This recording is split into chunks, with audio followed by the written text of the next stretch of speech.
It just never ends, says Donald Trump, referring to the shooting in Paris last night. He is right, but not as he means it. What never ends is the readiness of politicians to rush to publicize, and thus enhance and promote terrorist incidents.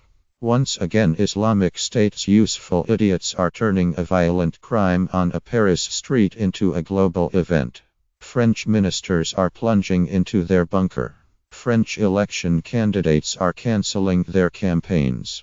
The only sane response was from an early jogger in the Champs-Élysées. Asked how she could be in such a place, she replied, "Why not?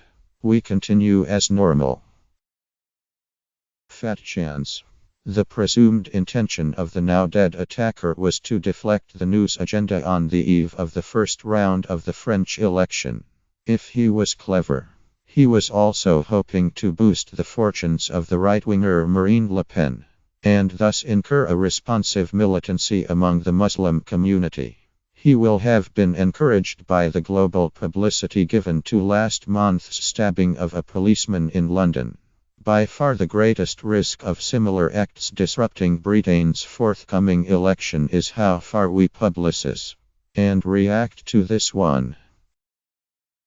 We must always be careful how we describe the mental state of suicide killers, but they are clearly not susceptible to deterrence or armed response.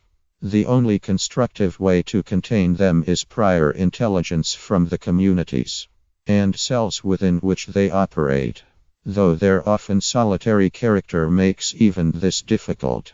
As for the ugly, surely useless fortress barriers now going up across London's West End, they suggest a city quivering in capitulation. They fly in the face of Theresa May's claim that we are not afraid. Yet again, we must understand that terrorism is not an ideology. Not a war. Certainly not a nation. It is a weapon in an argument, a method of making a political point.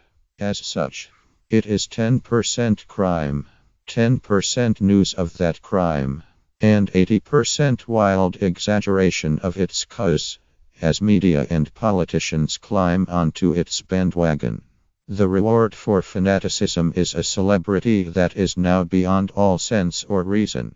There is no real defense against a terrorist except to deny him that 80% celebrity. If we wish to turn Britain's forthcoming election into a security-drenched hell, we will do so by overreacting to Paris. That way we will ensure that terrorism just never ends.